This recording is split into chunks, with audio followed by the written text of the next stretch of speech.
So let's say that you're in an appointment with a home seller and they are trying to sell you on why their house is worth a certain dollar amount. You as a professional realize that they are a little bit over generous in the amount that their home is worth, and you would prefer that they listed at another price. There's actually a little trick within MLS you can use in order to convince them that you're right. And the great thing about it is numbers don't lie. They really have nothing they can argue with you about at that point, because they're seeing the numbers, free and clear. If you look at your current history, you'll actually be able to also prove that it works. So I'll show you real quick. So basically, the little unknown trick by MLS is if you go to offline, and you enter an address. All you need is the address, that's it. So let's go to new, okay? And let's do that one that's listed right now, 131 Bellingham Ave.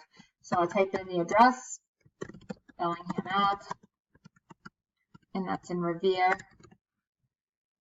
And I just need to enter as well the list agent, which is me, and let's do a list price. So in that case, it was $34.9. And you do need an expiration date or it won't take it. So, actually, let's just at least go there. Oops.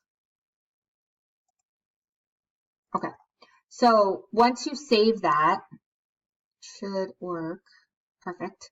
Now I can refresh this little contact matches. Now refresh it. It's going to take a second. MLS is a little slow. But while it's doing that and showing us the contact matches, that's on $349. This is the price I'm going to list this property for, but I'm just going to show you if I listed it for $400 what happens, and if I list it for $300 what happens. A lot of times we're off by $50,000 from a seller, so this is really good. And then going back to my listings, I'm going to show you the views and the marketing views. And if I do that on my past listings that sold and rented, we'll be able to prove to them what those numbers need to look like in order to get it sold.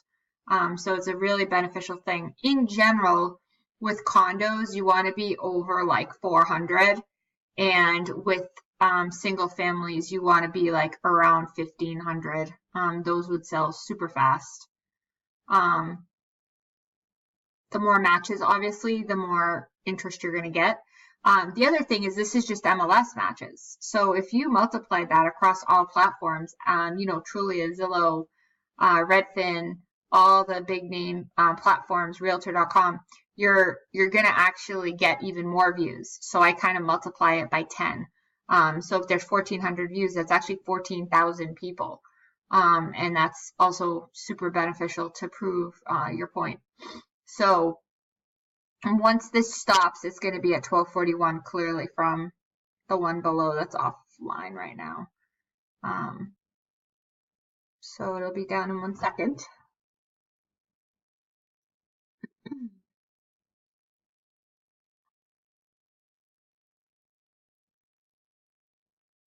And what I do actually is before the appointment is I set up 3 different prices right there. That way I can change them all at the same time and refresh them all at the same time. And then we're not sitting there waiting for all these to refresh at the appointment. Especially if they sound like they might be a little skittish as to what their price is. It's actually going to show more. So interestingly enough, when you actually list the house, sometimes it changes. So this is listed as a single family right now, and I think that's the problem. So it's going to obviously be tons at that price. So let me just go back here and let me change this to condo.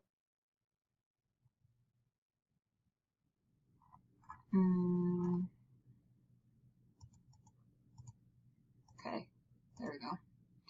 And then it should work it out. Now, if I go back to my history here, sold and rented, we can see marketing overview and prove their point. So this sold in one open house, and the number of views I only had was 449. That was a course of like maybe a weekend.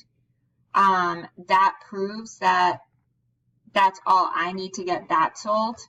However, days in the market 6. So if I go now to offline partial again and I refresh it, now let's say I wanted to list it at 400. We know what the number below is.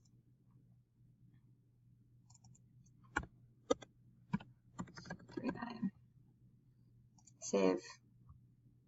It's going to actually probably be a lot lower. And if we show them that, be like, look, you're missing out on 400 people or 500 people. And again, you multiply times 10 across all platforms. That's like 5,000 people. Are you sure you really want to give that away? And that really convinces them, and it shows them also this is really good. If, like, let's say they're like, let's just list at 350, let's list at 350, and you're like, let's do 345 or let's do 349. They don't really understand that $1,000 is a huge difference in number of contacts. But if you can show another 150 contacts just from that $1,000, you're guaranteed that they're going to be under that price. So a lot of times you'll see that with the 399, 400 people. They'll be like, no, I want to be in the fours. I want to be in the fours. It's like, okay, 399 will get you in the fours. You know, if we're at 400, then we're not going to sell in the fours. We're going to actually sell probably 375. So let's just be smart and do 399 and get a bidding war, end up over the 4, or let's go backwards and at least you'll get asking price. So those are all really helpful tricks. Here we're going to see right now currently it says 1241 for the condo, but if we go, you'll see 746. What a difference, huh? Look at that. 309. So for close to 50K, you basically have almost double.